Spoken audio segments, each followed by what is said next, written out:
भारत रत्न देने का ऐलान हुआ है 5 हस्तियों को और ये पांचों ही बड़े नाम हैं, भारत में सम्मानित नाम रहे हैं और इनमें से 4 तो राजनेता हैं, जिसमें से एक हमारे पूर्व प्रधानमंत्री भी हैं, एक हमारे उप प्रधानमंत्री हैं, एक मुख्यमंत्री हैं, बल्कि 2 पूर्व प्रधानमंत्री हैं, जिनमें से एक तो ऐसे हैं जो अपने प्रधानमंत्री रहते हुए कभी संसद भवन गए ही नहीं थे। लेकिन इन नामों के ऐलान के साथ ही जो राजनीति शुरू हुई है भारत में, अब हर तरफ से आवाज उठ रही है, हर पार्टी में चाचा भतीजे बेटे कह रहे हैं कि उनके जो बड़े नेता रहे, जो दिवंगत हो चुके हैं, उन्हें भारत रत्न क्यों नहीं दिया जा रहा। कुछ लोग ये सवाल उठा रहे हैं कि भारत रत्न जो दिए गए राजनेताओं को, वो चुनावों से ठीक पहले एक पॉलिटिकल स्टंट है बीजेपी का। तो आज हम जब सुबह से तमाम चीजें देख रहे थे और फिर हमने डिसाइड किया कि भारत रत्न क्या वाकई एक पॉलिटिकल स्टंट है चुनावों से पहले, या भारत रत्न दिया जाना सरकार का अधिकार है, इसमें राजनीति का कोई लेना देना नहीं है, जिन्हें भारत रत्न दिया गया वो ठीक दिया गया। ये तमाम पहलू हैं, इनके जवाब कोई एक नहीं हो सकते, क्योंकि हम सभी जानते हैं 140 करोड़ से ज्यादा लोगों का देश है, तो कोई भी एक जो जवाब होगा वो सभी के लिए सर्वमान्य नहीं हो सकता। कुछ लोग इस बात को ठीक भी कहेंगे, कुछ लोग इस बात को गलत भी कहेंगे। हम सिर्फ आज यहाँ ये डिस्कस करने आए हैं कि राजनीति का इन भारत रत्न जो अब तक दिए गए हैं, सिर्फ इस बार नहीं, आजादी के बाद से जितने भी भारत रत्न दिए गए वो राजनीति से कितने प्रेरित रहे हैं, कितने राजनेताओं को दिए गए और क्यों दिए गए। थोड़ा सा यहाँ डिटेल और बता देते हैं कि संविधान के अनुच्छेद 18 के पैराग्राफ 1 में भारत रत्न देने का प्रावधान है। 1954 में पहली बार भारत रत्न देने की शुरुआत हुई। संविधान में प्रावधान था कि 1 साल में 3 से ज्यादा लोगों को नहीं दिया जाएगा, लेकिन ये मौका जो अभी है ये, और एक 1999 में 2 ऐसे मौके आए जब संविधान में जो लिखी गई बात है उसका पालन नहीं किया गया। 1999 में 4 लोगों को दिया गया और इस बार 5 लोगों को दिया जा रहा है। तो सुबह से हम मोहित और मैं बैठकर डिस्कस कर रहे थे और तभी ये वीडियो रिकॉर्ड करने का आइडिया भी आया एक्चुअली कि भारत रत्न पर एक वीडियो बनाया जाए। तो मोहित, एक सवाल जो है वो सबसे बड़ा ये है कि जैसे राज ठाकरे ने कहा, बाल ठाकरे के जो भतीजे हैं, कि जब भारत रत्न दिए जा रहे हैं तो बाल ठाकरे को भारत रत्न क्यों नहीं दिया गया। उन्होंने भी तो समाज के लिए काम किए थे और वो भी तो सर्वमान्य और बड़े नेता थे। इस तरीके से अखिलेश यादव ने भी कुछ इशारा किया, हालांकि उन्होंने सीधे सीधे नाम नहीं लिया, लेकिन जब मुझे याद पड़ता है जब मुलायम सिंह यादव के लिए पद्म विभूषण की जब बात हुई थी, पद्म विभूषण की, तब उन्होंने कहा था कि मुलायम सिंह यादव नेताजी को तो भारत रत्न दिया जाना चाहिए, उससे कम सम्मान के तो वो हकदार ही नहीं है। तो ये सब बातें क्यों उठती रहती हैं? चुनावों से कितना लेना देना होता है इन बातों का? धन्यवाद, आपने मुझे मौका दिया अपनी बात रखने का। सुबह से मैं यही सोच रहा हूँ, जब आपने पहली बार टॉपिक उठाया कि क्या किया जाए। आप जो भी कार्य हमारी करंट गवर्नमेंट कर रही है, जो डिसेंटर्स है वो उससे एग्री नहीं करेंगे और जो फेवर में है उनको आप लोग भक्त कह देंगे। सो अगर हम डाइसेक्ट करें हर एक डिसीजन को गवर्नमेंट के, तो दोनों पर्सपेक्टिव आप निकाल के ला सकते हैं किसी भी चीज में। सो गवर्नमेंट ने 5 लोगों को दिया, पुराने उनको दिया, एक बार को उसको भूल जाते हैं। ठीक है, हम 140 करोड़ हो चुके हैं। हाँ। आपने सही बताया, 1954 में पहली बार ये स्टार्ट किए गए थे। भारत रत्न दिए कैसे जाते हैं? पहले एक कमेटी होती है जो हो सकता है, मैं श्योर नहीं हूँ, पर एक कमेटी होती ही होगी जो हमारे प्राइम मिनिस्टर को कुछ नाम देती है और फिर प्राइम मिनिस्टर जो है वो नाम प्रेसिडेंट को रेकमेंड करता है और ये प्रेसिडेंट के ऊपर है किसको देना है किसको नहीं देना है। जो फाइनल अथॉरिटी है इस मामले में वो प्रेसिडेंट है।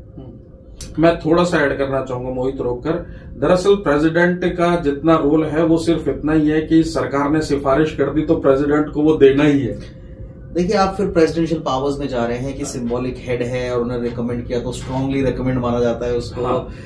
अब कहने को first citizen of the India है। हाँ, प्रेसिडेंट हमारा बिल्कुल तीनों आर्म फोर्सेस का हेड है और अपनी मर्जी से वॉर कंडक्ट नहीं कर सकते। हाँ, बिल्कुल। सो वो तो सिंबॉलिक पावर्स के अंदर में आता है, लेकिन केवल प्रेसिडेंट के पास ही ये पावर है कि किसी को दे सके या एनल कर सके, उससे वापस ले सके। बिना प्रेसिडेंट अप्रूवल के अवार्ड दिया भी नहीं जा सकता। हाँ। और लिया भी नहीं जा सकता। हाँ बिल्कुल ठीक है। सो ये कहना कि प्राइम मिनिस्टर ने बोल दिया दे ही देंगे, ये गलत है। सो अब यहाँ पे या तो हम एक एक करके हर एक पहलू को एनालाइज करें कि 140 करोड़ का देश है, 53 हो जाएंगे ये जो 5 लोग और मिलाए हमने, आपने नाम लिया उनका। 53 लोगों को पिछले 70 साल में भारत रत्न से नवाजा गया, उनको भारत रत्न मिला। उन 53 में से अगर मैं थोड़े से आंकड़े आपसे शेयर करना चाहूँ, हमारे देश में अभी तक 14 प्राइम मिनिस्टर हुए हैं। उन 14 प्राइम मिनिस्टर में से 9 को भारत रत्न मिल चुका है। हमारे देश में 15 प्रेसिडेंट हुए हैं, उनमें से 6 प्रेसिडेंट्स को भारत रत्न दिया जा चुका है। सो जो प्रथा चली आ रही थी, अब मैं कांग्रेस वर्सेस बीजेपी और मोदी जी वर्सेस नेहरू और इन चीजों में नहीं करना चाहता, पर शुरुआत से ही जब इनका आइडिया कंसीव किया गया तब एक्सेप्शनल सर्विस और performance of the highest order ये इसकी बैकबोन थी। और ओरिजिनली जो सोचा गया था कि साहित्य, आर्ट्स, सिनेमा, पब्लिक जनसेवा और साइंस, ये 4-5 फील्ड थे जिनके लिए इनको देना था। और फिर धीरे धीरे इनका फोकस बढ़ाया गया। कई बार ये आरोप भी लगते हैं कि प्राइम मिनिस्टर ने अपने पब्लिक ऑफिस में रहते हुए अपने आप को ही रेकमेंड कर दिया भारत रत्न के लिए। पर देखिए, अल्टीमेट अथॉरिटी प्रेसिडेंट है। अगर प्रेसिडेंट ही चूज करते हैं कि किसी को भारत रत्न देना है तो हमें मानना पड़ेगा। सो एक तो लॉ पार्ट है, law as a law abiding citizen मैंने अपने लिए, एक जनता ने गवर्नमेंट को चूज किया। सो अगर हमने गलत चूज किया है तो भी हमारा फॉल्ट है, और अगर जनता ने जो मेजॉरिटी है वो ये चूज किया कि मुझे ये गवर्नमेंट की बातें माननी है, तो वो लोग जिन्होंने उस गवर्नमेंट को वोट नहीं भी दिया, भारत के नागरिक होने के नाते, बिकॉज ये अधिकार आपको वोट देने का दिया गया, आपकी रिस्पॉन्सिबिलिटी बनती है कि डिसेंटिंग वॉइसेस को भी एक्सेप्टिंग होना चाहिए। है ना? सो अगर आप ये बोलते हैं कि भाई मेजॉरिटी गवर्नमेंट हमने चुनकर भेजी और फिर गवर्नमेंट कोई डिसीजन ले रही है और अब मैं उस बात को नहीं मानूंगा, भाई क्योंकि मेरे हितों के बारे में नहीं सोच रही है गवर्नमेंट, सो ये तो बहुत गलत बात हो जाएगी। सो आपने मुलायम सिंह जी का नाम लिया, आपने बाल ठाकरे जी का नाम लिया। देश के हर कोने में, क्योंकि 140 करोड़ हम हो चुके हैं, हम लाखों ऐसे नाम उठा सकते हैं जो हम रात भर बैठकर आपस में चर्चा कर सकते हैं कि ये ज्यादा डिजर्विंग है, ये वो ज्यादा डिजर्विंग। बिल्कुल बिल्कुल, है ना? सो अगर कोई राजनेता के जो डिसीजंस हैं वो राजनीति से प्रेरित नहीं हो, ये तो वही एक्सपेक्ट करना है कि गंगा जी में स्नान करना है पर गीला नहीं होना। सो कहीं ना कहीं आपकी बात सही है कि भाई अगर चुनाव आने वाले हैं, मोदी जी ने कुछ डिसीजंस लिए हैं, आप कंप्लीटली डिसरिगार्ड ना करके कि भाई ये गलत दिया और इसको देना चाहिए था। अगर हम इन टेंजेंट में बात करते हैं तो जो चर्चा का विषय है चेंज हो जाएगा। लेकिन एक आर्बिट्ररी डिसीजन, एक पूल ऑफ डिजर्विंग मेंबर्स में से 4 लोगों को 5 लोगों को चुना गया, उनका मेरिट जो है, क्योंकि जन सेवा है 5 का, 4 का, केवल एक ही व्यक्ति विज्ञान के फील्ड से है, तो जन सेवा किसने ज्यादा की या किसने कम की, इसकी ना तो यार्डस्टिक है हमारे पास, और ना ही आप मुझे कोई बेंचमार्क दे सकते हैं कि भाई अडवाणी जी ने कम जनसेवा की है लेकिन मुलायम सिंह ज्यादा। बिल्कुल बिल्कुल, इसमें कोई वो नहीं है। भारत रत्न की जो एक कंट्रोवर्सी है, जो मुझे ऐसा लगता है कि 2 धड़े हैं इस वक्त। एक जो अंधभक्त की श्रेणी में आते हैं, चाहे वो गवर्नमेंट से अग्री करें चाहे ना करें, लेकिन अगर वो एक लॉ अबाइडिंग सिटीजन होने के नाते ये मानते हैं कि अगर गवर्नमेंट हमने चुनी है और कोई गवर्नमेंट ने डिसीजन लिया है तो मेरा फर्ज बनता है या मेरा कर्तव्य है कि मैं उसको मानूं। मैं अंधभक्त की कैटेगरी में नहीं आऊंगा, लेकिन मैं आ जा रहा हूं। और एक दूसरा धड़ा है जो अपने हितों को प्रिजर्व करने के लिए कि भाई अगर या तो मेरे को कुछ मिले और मेरे को नहीं मिला तो किसी को भी ना मिले, इस तरफ सोचने वाले लोग हैं वो। अगर देश को ऐसे डिवाइड करेंगे तो क्योंकि ये करंट गवर्नमेंट है और हमें पता है कि मोदी जी 2 बार से जीत कर आ रहे हैं और अगली बार भी जीतने ही वाले हैं, तो इसका मतलब अगर 100 लोग हैं तो 100 लोग में वो लोग ज्यादा हैं जो मोदी जी को चाहते हैं बजाय वो लोग जो मोदी जी को नहीं चाहते हैं। इसीलिए हम ये सब सोच रहे हैं और सबको ये फैक्ट है कि अगला टर्म भी मोदी जी को मिलने वाला है। तो वो क्या कर रहे हैं अभी तो हम केवल यही देख सकते हैं कि वो क्या नहीं कर रहे हैं और क्या नहीं करने से उनकी छवि पर असर पड़ेगा। सो एज लॉन्ग एज कोई करप्शन नहीं है, अगर आप उसको तुष्टीकरण बोलना चाहें तो अक्रॉस पार्टी लाइन दिया जा रहा है। कर्पूरी ठाकुर बीजेपी में नहीं थे, बिल्कुल। चरण सिंह जी बीजेपी में नहीं थे, बिल्कुल। नरसिम्हा राव जी बीजेपी में नहीं थे। अक्रॉस पार्टी लाइंस उन्होंने पिक किए हैं व्यक्ति। यहाँ पर एक बहुत फनी बात भी हुई, जैसा कि मैंने शुरुआत में कहा था कि राज ठाकरे कह रहे हैं कि बाल ठाकरे को भारत रत्न दिया जाना चाहिए। ये वही राज ठाकरे हैं जिन्होंने बाल ठाकरे के डिसीजन से नाराज होकर अपनी अलग पार्टी बनाई थी। तब वो नहीं चाहते थे कि वो बाल ठाकरे की पार्टी में भी रहे और अब वो ये डिमांड कर रहे हैं कि बाल ठाकरे को भारत रत्न दे दिया जाए।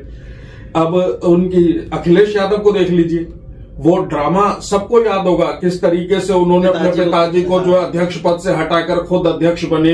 हालांकि चाचा के साथ हाँ, उसमें हालांकि तमाम बातें आई थी कि वो दोनों की मिल उससे हुआ था, सहमति से हुआ था या जो भी था, लेकिन वो जो स्टेज पर जो उस वक्त ड्रामा क्रिएट हुआ था वो सबको पता है। तो वो तमाम चीजें, लेकिन एक चीज मोहित मुझे लगता है कि यहाँ पर जो नोट करने वाली है वो है इन भारत रत्न को दिए जाने की टाइमिंग। देखिए, किसी को कभी भी पुरस्कार दिया जाए इसमें कोई सवाल उठना वैसे नहीं चाहिए कि वो सरकार ने रेकमेंड किया, राष्ट्रपति ने पुरस्कार दिया, वो तमाम बातें ठीक है। लेकिन जो सवाल उठाने वाले हैं उनके सवाल ये हैं कि चौधरी चरण सिंह को तो भारत रत्न पिछले 9 साल में भी दिया जा सकता था, वो चुनाव से ठीक पहले ही क्यों दिया गया? तो उसके पीछे जो गणित जो विपक्ष दे रहा है वो ये दे रहा है कि भैया मोदी जी ने कुछ दिन पहले बोला कि इस बार 370 से ज्यादा सीटें बीजेपी को जितानी है, तो 370 सीटें कहां पूरी होंगी? यूपी में 80 लोकसभा सीट आती हैं, 8 लोकसभा सीट पश्चिमी उत्तर प्रदेश में जो 2019 में बीजेपी हार गई थी।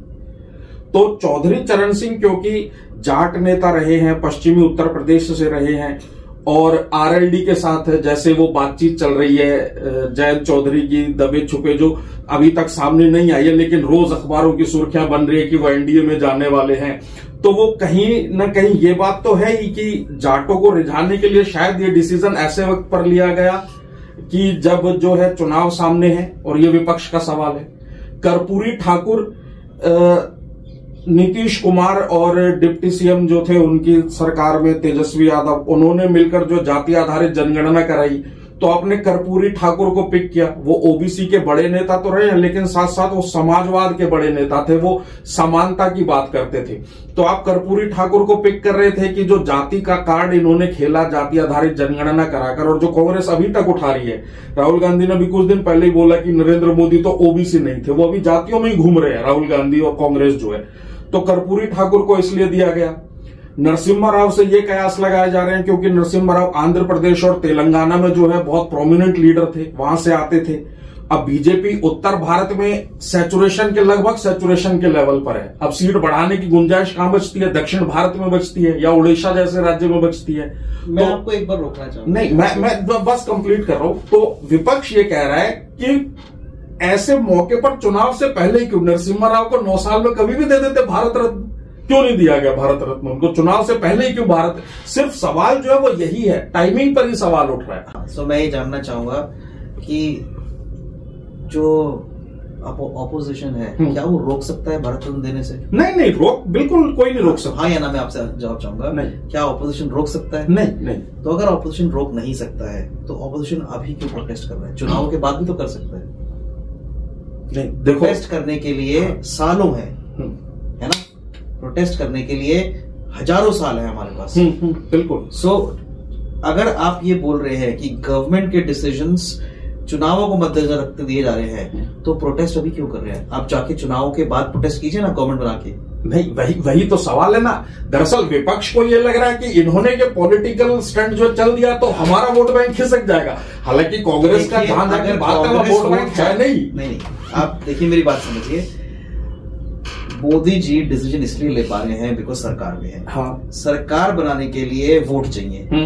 अब अगर राजनेता जीतने के लिए वोट लेने के लिए काम नहीं कर रहा है, हाँ, तो और किस पर्पज से कर रहा है? हाँ, बिल्कुल, है ना। हाँ। सो कोई भी पार्टी हो, चाहे कांग्रेस हो, चाहे बीजेपी हो, जनता दल हो, वो एक मैनिफेस्टो बनाती है, हाँ, जो चुनाव से पहले डिक्लेयर होता है कि अगर आप हमें चूज करेंगे, हाँ, तो हम ये काम करेंगे, है ना।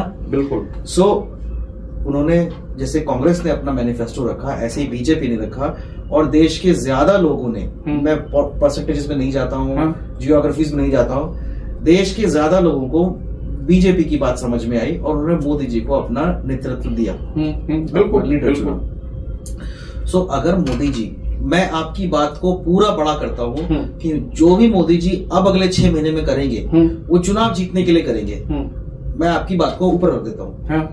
उसमें गलत क्या है? हाँ, बिल्कुल ठीक है। पहली बात तो उसमें गलत क्या है? हाँ। जब मोदी जी को आप कैंपेन करने से मना नहीं कर रहे हैं, हाँ। जब मोदी जी को आप चुनाव लड़ने से मना नहीं कर रहे हैं, तो फिर मोदी जी को आप जो भी वो जो डिसीजंस ले रहे हैं, हाँ, अगर या तो आप ये आरोप लगाए हैं कि करप्ट है, या तो आप ये आरोप लगाए कि इम्प्रोप्राइटरी है, या आप ये आरोप लगाए कि वो अपने पद का मिसयूज कर रहे हैं, अगर आप ये वाले आरोप नहीं लगा रहे हैं और आप कह रहे हैं कि उनकी मोटिवेशन इज क्वेश्चनेबल, तो इसका मतलब आपको अपना जो दिख रहा था कि, मैं यहाँ भाषा का प्रयोग सही करना चाह रहा हूं, पर मैं जब भी कांग्रेस का नाम लेता हूँ स्कैम्स दिमाग में आते हैं और दूसरी दिमाग में आती है, जातिगत व्यवस्था दिमाग में आती है। सो उनको अपना वोट बैंक जाता हुआ दिख रहा है, इसीलिए तो गवर्नमेंट की मोटिवेशन को क्वेश्चन किया जा रहा है। बिल्कुल। पिछले 10 सालों में अगर गवर्नमेंट ने कोई रिकमेंडेशन उनकी नहीं मानी हो, या तो जो ऑपोजिशन का काम है कि भाई मुद्दे ढूंढ के लाए, रेकमेंड करे गवर्नमेंट को और एक सही वो दे, और जो गवर्नमेंट डिसीजंस ले रही है उन पे गवर्नमेंट को क्वेश्चन करे, ये ऑपोजिशन का काम है।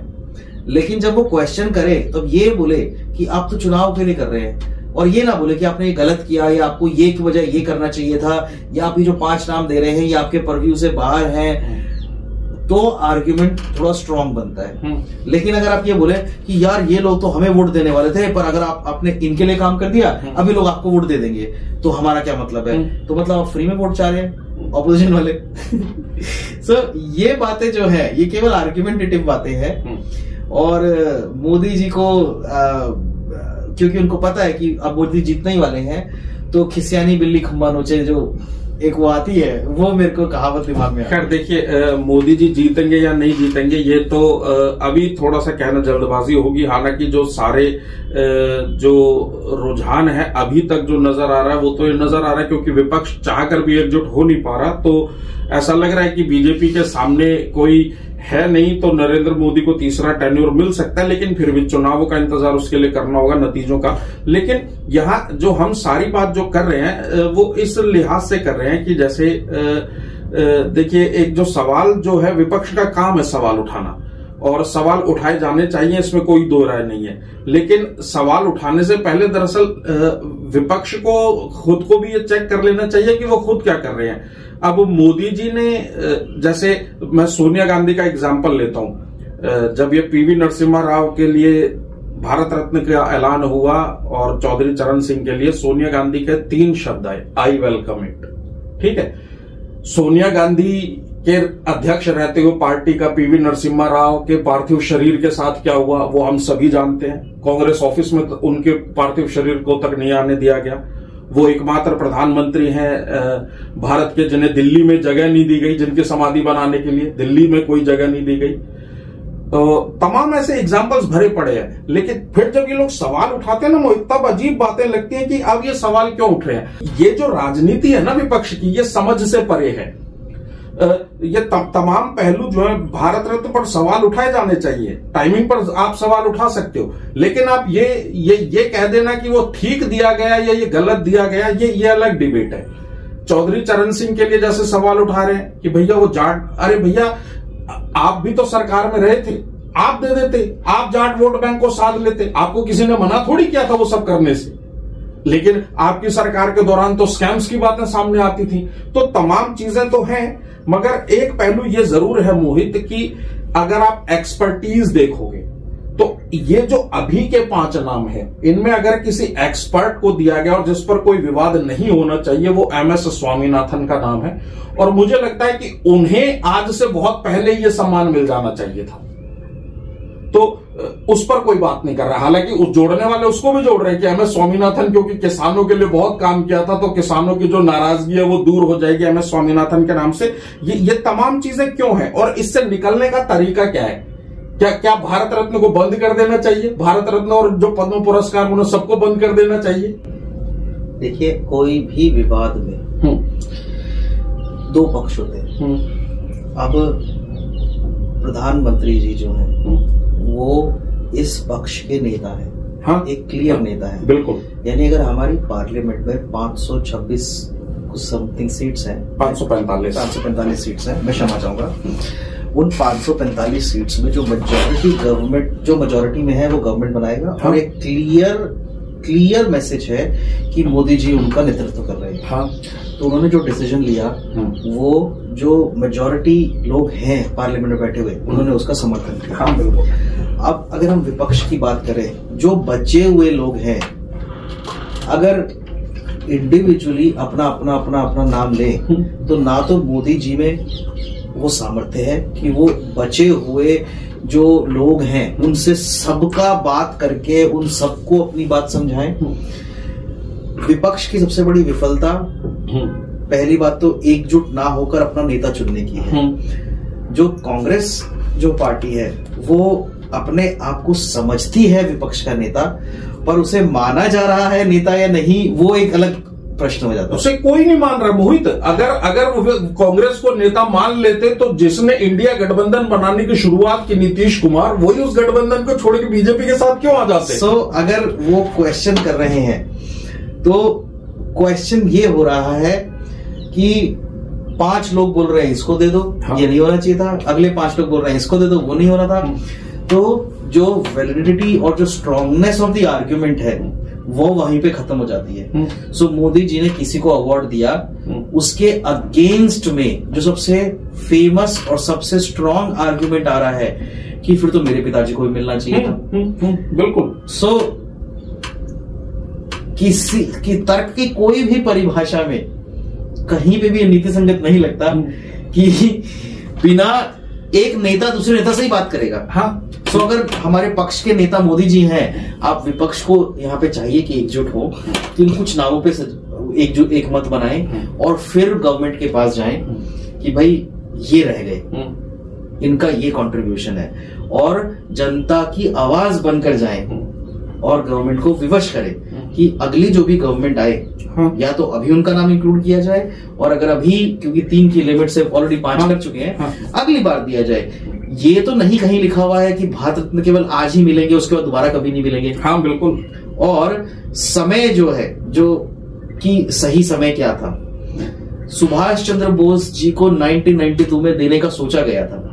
केसेस चले, आज तक नहीं दिया गया। बिल्कुल। महात्मा गांधी जी पे कब से चल रहा है कि दिया जाए, नहीं दिया जाए। देखिए, कांग्रेस की हम बात कर रहे हैं, ये तो कह रही है, जयराम रमेश ने लंबा चौड़ा ट्वीट किया है भारत रत्न पुरस्कारों के ऐलान के बाद। आपको तमाम समस्याएं दिखती हैं, पर आपका वोट बैंक कितना बचा है? उत्तर प्रदेश में आपका वोट बैंक कहां है भैया? तो जाटों को दें या जाटों को ना दें, उससे आपको तो कोई नफा नुकसान नहीं हो रहा, तो विरोध किस चीज का? पर विरोध करने वाले आप होते कौन है? पहला क्वेश्चन ये है। हाँ, आप किसकी आवाज को रिप्रेजेंट कर रहे हैं? दूसरा, कर्पूरी ठाकुर के लिए आप बात कर रहे हैं। बिहार में आप कब आए थे आखिरी बार सत्ता में? आपको खुद याद नहीं होगा कि आपका आखिरी नेता कौन था बिहार में? कहां है आप उड़ीसा जा रहे हैं, आपको याद भी है उड़ीसा में आप कब थे आखिरी बार सत्ता में? याद ही नहीं होगा। आप बता दीजिए। जो युवा पीढ़ी है उसने नवीन पटनायक का नाम सुना होगा, नवीन पटनायक से पहले बीजू पटनायक का नाम सुना होगा, उससे पहले किसको याद है? कौन था कांग्रेस की तरफ से? मुझे गिरधर गमांग का नाम एक याद आता है, गिरधर गमांग जो रहे थे। उसके बाद जो है जनरेशन निकल गई भैया पूरी की पूरी। तो आप किस बेसिस पर विरोध कर रहे हो? 2001 से 2009 तक देखिए, 2001 में भारत रत्न देने के बाद अगला भारत रत्न 2009 में दिया गया। कांग्रेस ने क्यों नहीं 2004 से 2014 के बीच में झड़ी लगा दी थी भारत रत्न देने की? किसी ने आपको मना थोड़ी किया था कि आप भारत रत्न मत दीजिए, आप तमाम पार्टियों को देते, आपको जिसको मन था आप उसको दे देते। मैं यहाँ पे रोकना चाहूंगा। देखिए, मैंने जैसे शुरुआत की थी बात, हाँ। हम ये गलत बात बोल रहे हैं कि मोदी जी ने या पीएम ने अवार्ड दिए। अवार्ड प्रेसिडेंट देता है, हमें ये फंडामेंटल बात नहीं भूलनी चाहिए। अगर हम ये मान लेंगे कि मोदी जी ने अवार्ड दिए तो एक कैन ऑफ वॉर्म खुलता है कि भाई उस वाले प्रीमियर ने क्यों दिया, उसने क्यों नहीं दिया, बिकॉज फिर वैलिडिटी क्वेश्चन में आती है कि 140 करोड़ के देश में एक फैमिली में 3 भारत रत्न। बिल्कुल पॉइंट है ना? बिल्कुल। सो हम ये पहले मान ले कि प्राइम मिनिस्टर की केवल रिकमेंडेशन है और अवार्ड प्रेसिडेंट ने डिसाइड करना है। बिल्कुल। तो जो फेयर होना चाहिए, मैं पिछले 70 साल को मान सकता हूं। अगर आप अभी मोदी जी पे आरोप लगा रहे हैं तो आप ये भूल रहे हैं कि 50 साल तक आप दे रहे थे। और सबसे बड़ी बात, जवाहरलाल नेहरू को भारत रत्न मिल गया उनके प्रधानमंत्री रहते हुए, इंदिरा गांधी को भारत रत्न मिल गया उनके प्रधानमंत्री रहते हुए, तब कोई समस्या नहीं हो रही थी आपको भारत रत्न देने से। मैं वही कहना चाह रहा हूं कि अगर आप अभी ये जैसे ही आप बोलेंगे मोदी जी ने प्राइम मिनिस्टर भारत रत्न दिया, पहले 50 साल फिर आपके सारे डिसीजन क्वेश्चन में आ जाएंगे। बिल्कुल आएंगे, बिल्कुल आएंगे। सो मोदी जी ने नहीं दिया है, मोदी जी ने रेकमेंड किया, प्राइम प्रेसिडेंट को पसंद आया। देखिए, जैसा मैं कह रहा हूं ना कि एक वो चल पड़ा है कि सरकार का कोई भी फैसला होगा तो आंख बंद करनी है और विरोध में खड़े हो जाना है। अब वो विरोध क्यों हो रहा है, उस विरोध को करने से इसीलिए जब मोदी संसद में बोलते हैं, जब वो पॉइंट्स गिनवाते हैं ना, तब कांग्रेस के नेता बिल्कुल चुप हो जाते हैं, क्योंकि वो वैलिड पॉइंट्स होते हैं। आप इतिहास में वो सब करके आए हो जिसका 10% भी अभी नहीं हो पा रहा है। आप सोचिए कि एक व्यक्ति प्रधानमंत्री रहते हुए ये कह रहा है कि हाँ, मुझसे बड़ा समाज सेवक कोई है ही नहीं, मुझे भारत रत्न दिया जाए, और उसको मिल भी जा रहा है भारत रत्न। इससे बड़ी विडंबना भारत देश में क्या होगी? तो जो इतिहास के डिसीजंस थे, उन डिसीजंस ने इस पुरस्कार की साख, जो एक साख होनी चाहिए थी, उस साख को बट्टा इतिहास में लगाया गया। नहीं, मैं ये देखिए, नहीं हो सकता है मेरे शब्द गलत हो, मैं ये नहीं कह रहा कि उन लोगों की कोई अचीवमेंट्स नहीं थी, लेकिन अगर मैं अपने अचीवमेंट्स खुद बताऊंगा और रेकमेंड उस पुरस्कार को पाने के लिए मैं खुद ही रेकमेंड करूंगा और कि मुझे ही वो पुरस्कार दे दिया जाए और मुझे वो पुरस्कार मिल जाएगा, तो वो साख जो है, ये बहुत बेहतर होता कि मोहित की काबिलियत क्या है वो मैं बताऊं और फिर मोहित को पुरस्कार मिले, ना कि मोहित अपनी काबिलियत खुद बताए और मोहित को ही पुरस्कार मिल जाए। आपकी जो आर्ग्यूमेंट है उसका बेसिस ये है कि मैंने अपने बारे में बताया और मुझे प्राइज मिल गया, वो मैं उसको सिरे से नकारता हूं। मैं बोल रहा हूं प्राइम मिनिस्टर रेकमेंड करता है और प्रेसिडेंट चूज करता है किसको देना है। अब अगर हम प्रेसिडेंट को सिंबॉलिक हेड मान रहे हैं तो फिर आपको ये मानना पड़ेगा कि मैंने अपने आप को दिया। हम उसको नहीं मान सकते बिकॉज वो सिंबॉलिक हेड होने के बावजूद वही अल्टीमेट ऑथोरिटी है। बिल्कुल, उनके सिग्नेचर के बिना वो आपको सर्टिफिकेट नहीं मिलता। हाँ, बिल्कुल, वो पावर है। एज अ प्राइम मिनिस्टर, देखिए आप इस पर्सपेक्टिव को समझिए। अगर मैं चीफ मिनिस्टर हूं तो मैं एक स्टेट के लोगों के लिए कुछ कर सकता हूं।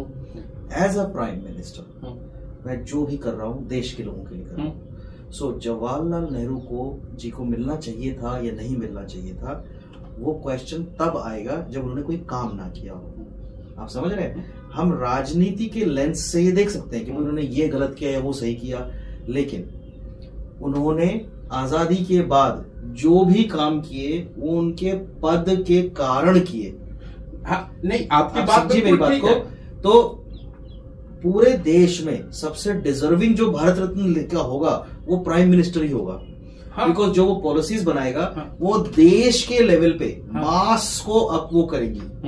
तो चाहे वो डैम्स बनाने के लिए हो डिसीजन, चाहे वो बजट बनाने के लिए हो, चाहे प्लानिंग कमीशन के लिए हो, प्राइम मिनिस्टर जो है जितना काम 5 साल में करके जाएगा, बाय डेफिनेशन भारत देश में कोई भी एडमिनिस्ट्रेटिव पोस्ट नहीं कर सकता। हाँ, बिल्कुल बिल्कुल। सो डिजर्विंग तो हर प्राइम मिनिस्टर है। हाँ।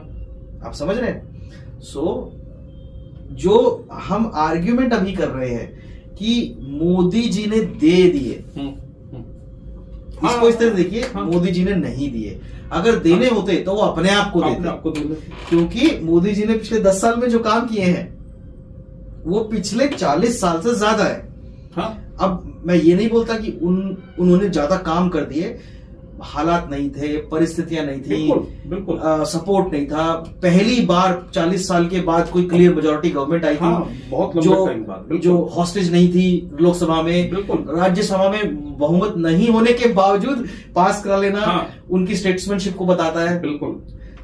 जो मोदी जी ने काम किए, उनका एक बड़ा रीजन ये भी था कि जनता ने उनका साथ दिया।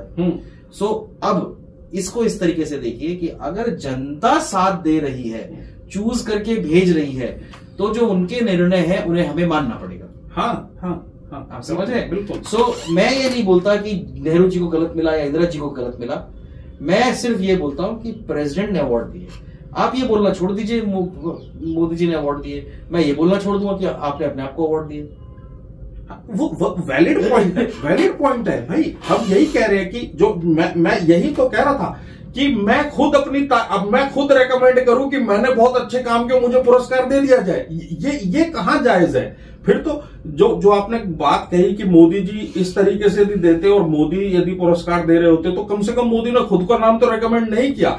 अगर वो आज रेकमेंड कर देते तो राष्ट्रपति के पास हालांकि वो पावर है कि वो डिनाई कर दे, लेकिन क्या मोदी जी अगर रेकमेंड कर देते तो क्या उनको नहीं मिल जाता जैसा कि पहले किया गया? तो क्यों किया गया? तो अब आपके पास क्वेश्चन करने के लिए वो अथॉरिटी नहीं है, या सिर्फ इसलिए विरोध मत कीजिए क्योंकि हर डिसीजन का, हर बात का विरोध किया जाना है। आप फैक्ट्स रखिए ना, आप फिगर्स रखिए ना। देश के लिए, देश की जनता के लिए कुछ खराब हो रहा है तो वो आप सामने रखिए ना। आप ये सवाल उठाते, सरकार पर बरस पड़ते कि आपने बजट में जो है किसी का ध्यान नहीं रखा, तो जनता आपके साथ देती। आप भारत जोड़ो यात्रा निकालने में बिजी हो, आपको पार्लियामेंट से कोई लेना देना नहीं है, ठीक है, और आप ट्वीट करके जो है सवाल उठाने की कोशिश करते हो हर डिसीजन पर। क्यों? आप जनता के मुद्दों को उठाइए। आप कह देते कि आपने मिडिल क्लास के लिए टैक्स स्लैब 2.5 लाख से बढ़ाकर 4 लाख नहीं की, मिडिल क्लास का आपने अपमान किया है। देखिए मिडिल क्लास आपके साथ खड़ा होता या नहीं होता। आप ये तो कह देते हो कि सरकार में महंगाई बढ़ गई। आपने कितनी बार विरोध किया महंगाई का? जाकर खाली ट्वीट कर देते हो कि महंगाई बढ़ गई, सिलेंडर महंगा हो गया। अरे भैया, आप सिलेंडर के लिए कब जनता के पास गए? लेकिन जो विरोध है मोहित, मैं इस बात से भी डिनाई नहीं कर सकता कि जो टाइमिंग है, 4 पॉलिटिकल लीडर्स को वो पुरस्कार देने की टाइमिंग, वो थोड़ी सी सवालों के घेरे में तो जरूर है। और खासकर मैं एक नाम का जिक्र बहुत बहुत इंपॉर्टेंटली करूंगा यहां पर। अभी राम मंदिर की प्राण प्रतिष्ठा हुई, उसमें 5000 गेस्ट जो हैं, वीआईपी गेस्ट, वो इनवाइटेड थे। उसमें लाल कृष्ण आडवाणी जो हैं, जिनका वो मूवमेंट खड़ा किया हुआ था, जिन्होंने वो मूवमेंट बढ़ाया, वो उसमें इनवाइटेड नहीं थे। उनका स्वास्थ्य ठीक नहीं था या जो भी है, कारण कुछ भी दिया जा सकता है, लेकिन एक फॉर्मल इनविटेशन तो भेजा जा सकता था। डिनायल आडवाणी जी की तरफ से आता तो ज्यादा बेहतर रहता कि क्योंकि मेरा स्वास्थ्य ठीक नहीं है। अब आप, क्योंकि मुझे जहां तक लगता है जो सवाल भी उठ रहे हैं, मैंने कई ट्वीट्स भी देखे इस तरीके के, जब लोग ये सवाल उठा रहे थे कि आडवाणी को क्यों नहीं बुलाया गया, तो क्या आपको नहीं लगता कि उसको काउंटर करने के लिए अब भारत रत्न से वो भरपाई करने की कोशिश कर रही है सरकार? जैसा कि कई लोग, मेरे को ट्वीट पर कुछ ट्वीट्स मिले भी ऐसे कि सरकार अब उस चीज को भरपाई कर रही है कि जो वो एक नाराजगी गई कुछ जो आडवाणी के एरा के या उनके सपोर्ट करने वाले जो लोग हैं, उस नाराजगी को खत्म करने की कोशिश नहीं हो रही है कहीं इस डिसीजन से? देखिए, आप जो है ना, 3 बातें आपने कही और तीनों ही कॉन्ट्राडिक्टरी है। पहला, आज की जनरेशन, आज की जनरेशन का मतलब है anybody who is less than 40। हाँ, बिल्कुल बिल्कुल।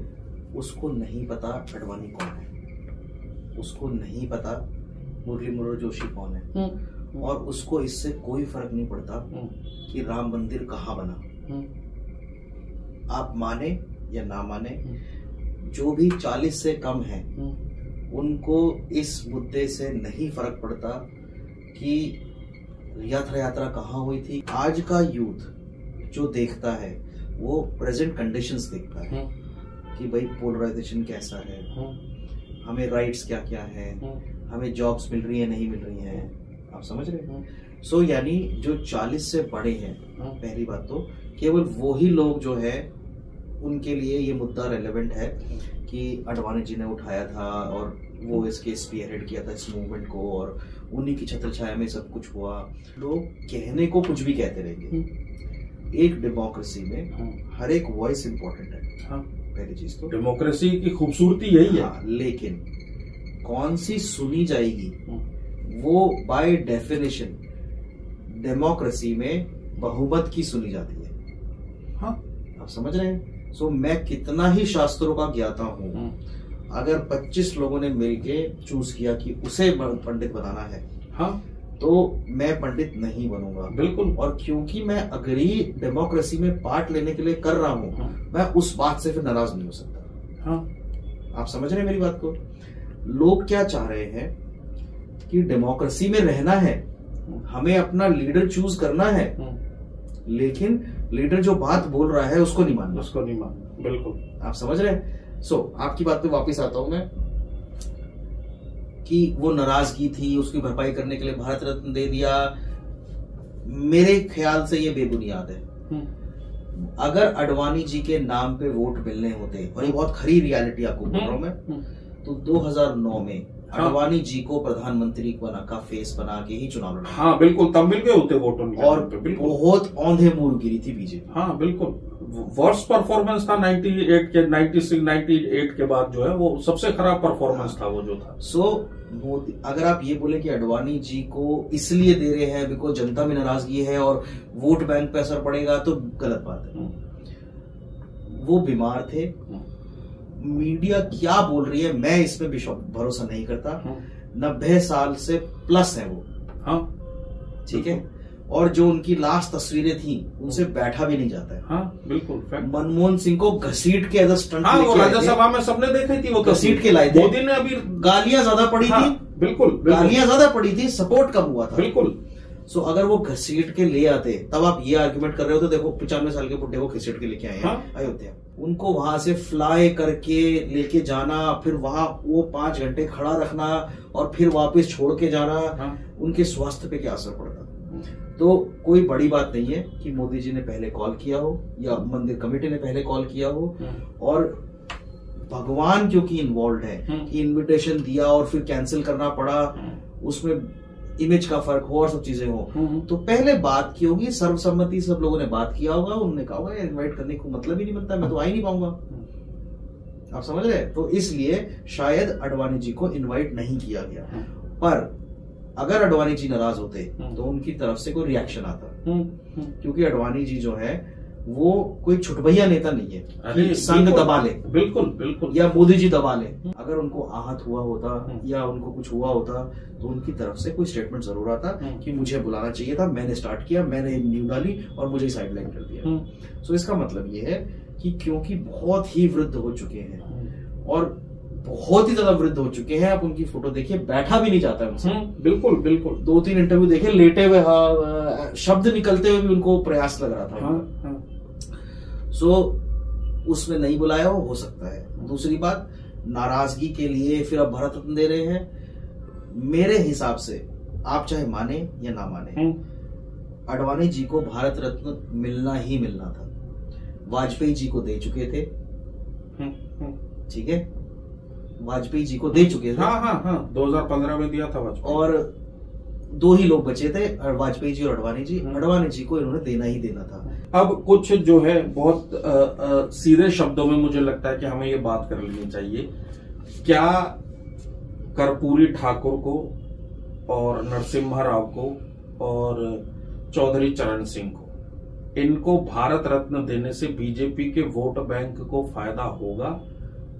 और क्या वाकई वो एक परिकल्पना रही है ये देने के पीछे? मुझे लगता है इसी में यही जानने के लिए सबसे ज्यादा लोग इंटरेस्टेड भी होंगे। देखिए, आप तीसरी बार इस बात पे आ रहे हैं, आपने पूरा एनालाइज करके एक्सप्लेन किया कि वो वोट बैंक को सपोर्ट कर रहे हैं। मैं तो पहली बार में ही आपकी बात मान गया था। मैं तो कह रहा हूं कि अगर मोदी जी चुन के नहीं आते तो देश का नुकसान है। सो अगर वो पॉलिटिकल डिसीजंस नहीं लेगा कोई पॉलिटिकल लीडर, तो फायदा क्या?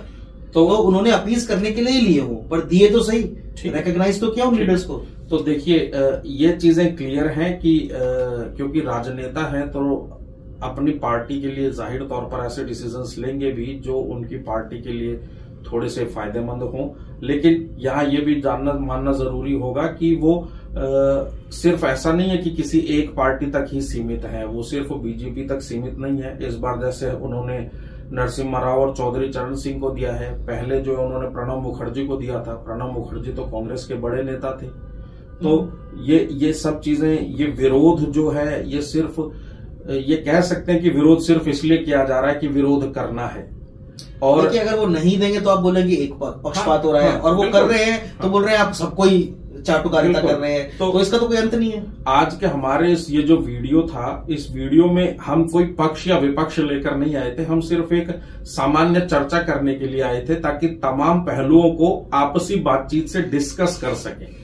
हो सकता है कि कुछ बातें मैंने कही, वही बातें मोहित ने भी एग्री की, जो बात मोहित ने कही वो बातें मैं भी मान रहा था। तो ये आर्ग्यूमेंट नहीं था, ये सिर्फ एक हेल्दी डिस्कशन था जिससे सारे पहलू जो है वो कवर हो जाए। हम ये बात कर रहे हैं, हम ये डिसाइड नहीं कर रहे हैं कि मिलना चाहिए था, नहीं मिलना चाहिए था। हम ये कहने की कोशिश कर रहे हैं 3 बातें।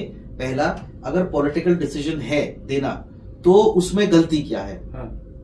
दूसरा, अगर मोदी जी एक पक्ष को बारे में बात सोच रहे हो और केवल बीजेपी के वोट शेयर बढ़ाने के अलावा कोई और आर्ग्यूमेंट थर्ड पार्टी या कोई विपक्ष दे पा रहा हो, तो हम उसको एंटरटेन कर सकते हैं। लेकिन इसको नहीं दिया और उसको दे दिया बिकॉज उससे आपका वोट बैंक बढ़ेगा, is a wrong argument. Because Modi ji कोई भी स्कीम लॉन्च करेंगे अपने पद पे रहते हुए, वो जनता को अगर लाभान्वित कर रही है तो उससे जनता खुश होकर मुझे वोट देगी, इसमें कोई गलती नहीं है, क्योंकि कांग्रेस भी यही कर रही थी। मुझे ऐसा लगता है कि भारत रत्न देने से शायद जनता को बहुत ज्यादा फर्क ना पड़ता हो।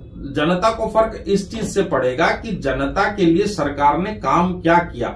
जब मैं, कम से कम मैं अपनी बात कह सकता हूं, मैं जब वोट डालने जाऊंगा तो मैं ये सोचूंगा कि सरकार ने मेरे लिए काम क्या किया है। मैं सिर्फ ये कहना चाहता हूं कि वो भले चौधरी चरण सिंह को या आडवाणी को, किसी को भी भारत रत्न दिया जाए, उससे मेरे को लगता है कि मैं जब वोट देने जाऊंगा तब मेरे दिमाग में ये नहीं रहेगा कि किस पार्टी को और क्यों वो दिया गया।